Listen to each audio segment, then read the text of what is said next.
The process of actually getting your first house sit is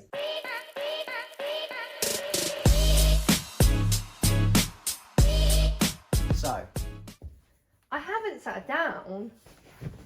Michael! If you're actually wondering like what the process actually is and what the first step is into doing all of this, the process of actually getting your first house sit is number one, pick a website. or pick both. They could pick both. There are two main websites in the UK. There's House Sitters UK and Trusted House Sitters. We decided to go with House Sitters UK. The main reason being cost. It was only £29 membership for the whole year. The other reason also being that when we looked online for house sits, that one just had more in the area that we're in. The other website that you could use is Trusted House Sitters. It is worldwide, so there are house sits all over the world that you can apply to.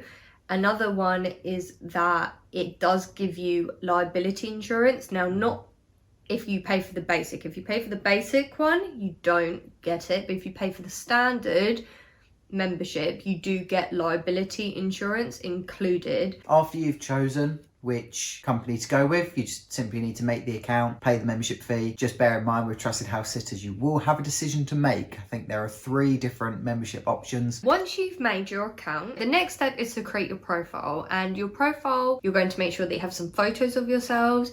You're going to make sure that you include some information about yourself. Definitely mention that you like animals. Really just sell yourself. So the next thing that you need to do is just to simply decide on an area that you'd like to look for a house sit in. Is that in the area that you currently live in? Is it in the same country you're in? Maybe you want to travel and look to travel the world doing house sits. That's entirely up to you. Once you've decided where you're actually going to go, you can then start applying for house sits. What you do is once you find a house sit that you like the look of or that you're interested in doing, then you send the homeowner a message through the website expressing your interest in the fact that you'd like to look after the house. Don't be dismayed. Sometimes they may never reply. Sometimes they may reply saying that they already have found someone. Just keep on trying and keep sending out those messages. So when someone comes back to you, you can obviously have a conversation via the website or exchange numbers. You might have a phone call or a video call to meet each other,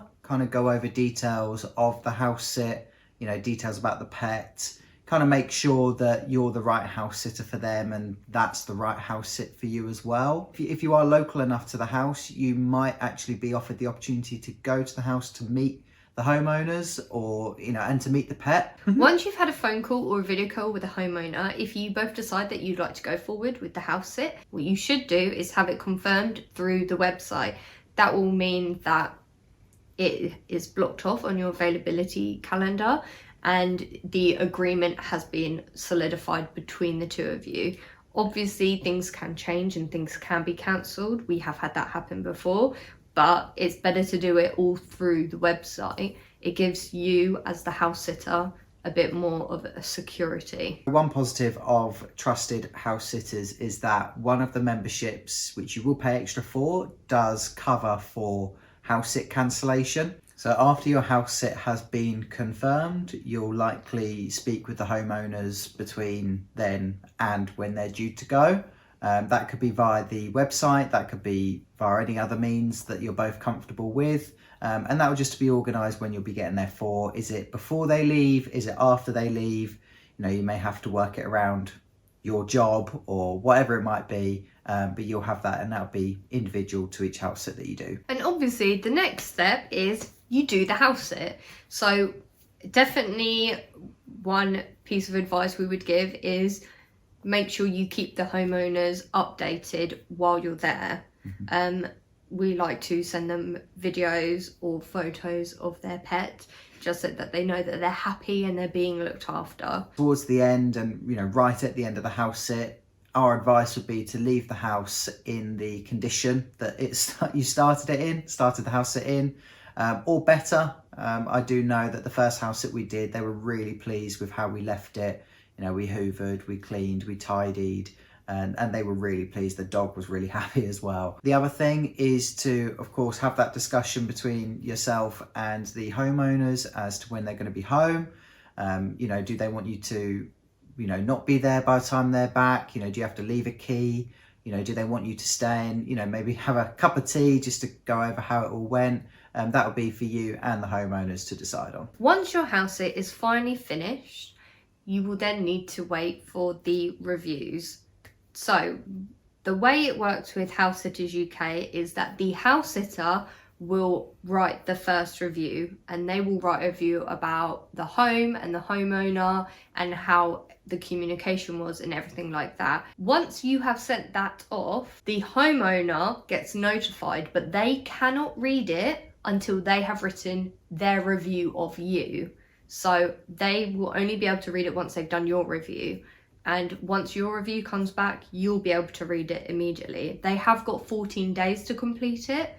And then after that, I'm not really sure what happens because we've never had to deal with that.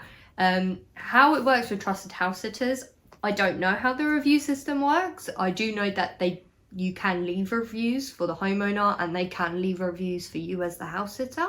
But I'm not actually sure how the whole process works. Once you've got your first review, you can move on to the next one. And if you are interested in the website that we are signed up to, we have put the link in the description below. So please feel free to go and have a browse, because you do not need a membership on Trusted House Sitters or on House Sitters UK to just have a browse, and maybe it might inspire you to sign up. So hopefully we have answered all of your questions on how to become a house sitter and how it all works. But if not, please drop us a question in the comments. If you've enjoyed the video today, make sure to like, subscribe, and turn on those notifications, because we're here for you every Sunday.